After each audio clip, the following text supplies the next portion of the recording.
गठबंधन, पति पत्नी का अटूट रिश्ता। पता नहीं दी, मुझे तो यकीन ही नहीं हो रहा है कि वो चले गए हैं। मत करो यकीन उस बात का जिस बात की गवाही आत्मा ना दे। राधिका, जो कि निधि की बड़ी बहन थी, उसे समझाए जा रही थी। अभी 10 दिन ही बीते थे, ऐसे कैसे पति का अनायास चले जाना स्वीकार कर लेती। आखिर उसकी उम्र ही क्या थी, बस 35 साल। इस उम्र के लड़के लड़कियां तो आजकल दूल्हा दुल्हन बनते हैं। इस उम्र में उससे यह उम्मीद करना कि वह जीना छोड़ दे, जोगन बन जाए, ये सब गलत लग रहा था। उसके ससुर जी न जाने किस जन्म का बदला ले रहे थे, किसी तरह उसे श्रीहीन करने पर उतारू थे। माना उनके घर का बेटा गया था, पर क्या बहू किसी की बेटी नहीं थी। बेटे के प्रति अपना फर्ज निभाने में कुछ इस कदर पागल हो गए थे कि उस मासूम बच्ची का ख्याल तक नहीं आ रहा था। नियमों का पालन सख्ती से किया जाएगा, इसमें कोई कुछ नहीं बोल सकता। ये कहकर उन्होंने अपना निर्णय सुना दिया। समझ में आ गया कि यह सामाजिक नियमों का मामला कम, बल्कि निधि के मान अभिमान को रौंदने की साजिश ज्यादा थी। उसे बेरंग करने पर वह आमादा थे। निधि के सामने एक सफ़ेद सी चादर जैसी साड़ी पड़ी थी। कुछ सजी धजी बुजुर्ग महिलाएं उसका श्रृंगार उतार कर उसे वह पहनाना चाहती थी। निधि उन्हें देखकर अंदर तक कांप गई। उससे दुगनी उम्र की महिलाएं साज श्रृंगार में और वह छोटी सी उम्र में सादगी ओढ़ ले, यह बात बर्दाश्त के बाहर की लग रही थी। उसने एक नज़र उन पर डाला तो वह ढिठाई से आगे बढ़ी और एक एक करके उसके गहने उतारने लगी। निधि स्तब्ध थी। उसकी आंखों में पति का अभी भी वह रूप समाया था। कैसे लाल गुलाबी कपड़ों में देखते ही उसे अपनी निगाहों के घेरे में कैद कर लेते थे। जब वह उन्हें याद दिलाती कि ऑफिस नहीं जाना है, तब वह मन मारकर दफ्तर का रुख करते। उस रोज भी तो यही हुआ था। गुलाबी दुपट्टे ने जैसे ही उन्हें छुआ, वह खुशी से झूम उठे और कहा कि आज वर्क फ्रॉम होम कर लेता हूँ, मगर ऑफिस से लगातार आते फोन ने जाने पर विवश कर दिया। लंच के समय वह फोन मिलाती रही, पर कोई जवाब नहीं आया और वापसी में वह आए तो ऐसे आए जिसकी कभी कोई कल्पना ही नहीं की थी। माँ बेटे तो ऐसे फूट फूट कर रोए जैसे उनका सब कुछ चला गया हो। 10 वर्ष का बेटा आरव अल्पायु में ही वह देख रहा था, जो वयस्क होने पर भी देखना असहनीय होता है। इस हृदय विदारक दृश्य को देखकर कौन नहीं द्रवित हो उठा। घर परिवार रिश्तेदार, यहाँ तक कि सारी कायनात रो पड़ी थी। जब जीवन से भरपूर निधि बेरंग हुई, उसके होठों से जैसे हंसी गायब हो गई थी। अब लोग उसके कपड़ों का रंग बदलना चाहते थे। ये देखकर अचानक आरव चीख पड़ा, मेरी मम्मी वैसे ही रहेगी जैसे रहती थी। पापा हमें छोड़कर चले गए हैं, अब मेरी माँ को तो जीने दो। हम आपसे मांग कर तो नहीं खा रहे हैं। मेरे पापा ने इतना कमा कर रख दिया है हमारे लिए, हम आराम से वैसे ही जी सकते हैं जैसे जीते आए थे। और हाँ, मेरी माँ कभी सफ़ेद कपड़े नहीं पहनेगी, मैं नहीं पहनने दूंगा, क्योंकि पापा को इस रंग से सख्त नफरत थी। चुप चुप आरव, कुछ मत बोल। रिश्तेदारों का लिहाज करके निधि ने उसे चुप तो करा दिया, पर भावुक बेटे को सीने से लगाकर सिसक उठी। उसके पिता बहुत देर से ससुराल वालों का तांडव देख रहे थे। आखिरकार उनसे भी अब रहा नहीं गया।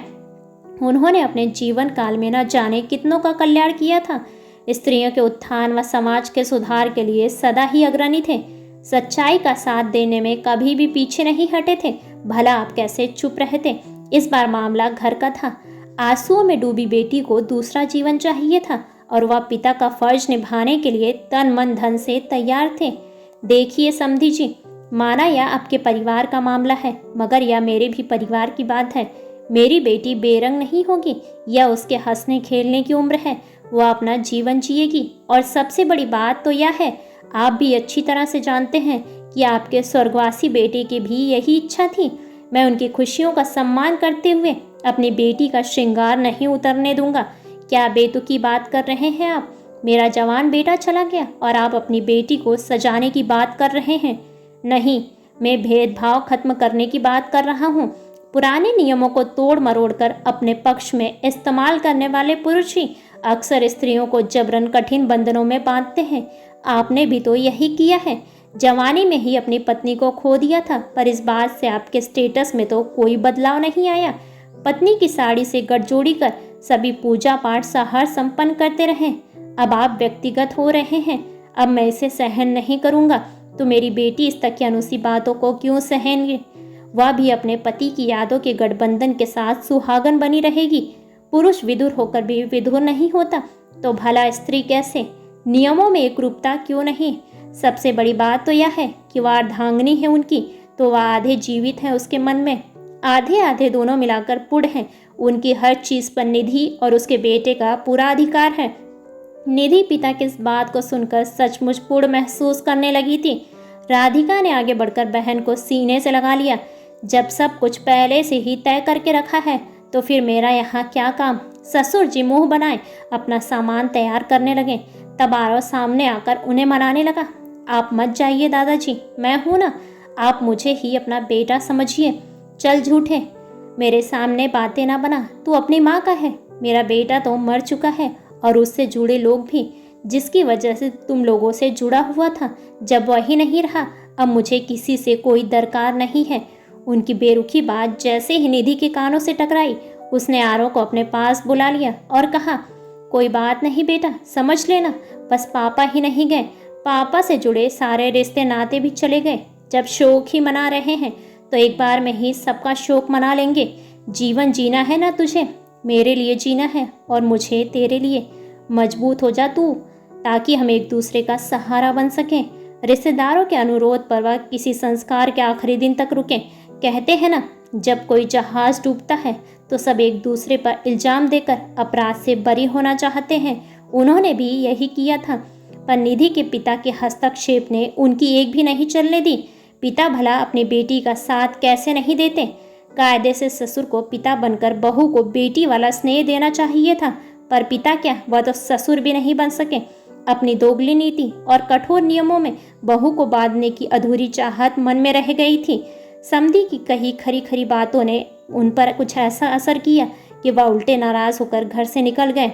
यही सही भी था, क्योंकि वह साथ रहकर कभी इस माँ बेटे को चैन से जीने ही नहीं देते। ऐसे ही बेहतरीन कहानियों को सुनने के लिए वीडियो को लाइक और चैनल को सब्सक्राइब करें और अपने विचार कमेंट्स बॉक्स में कमेंट्स करके हमें ज़रूर बताएं। धन्यवाद।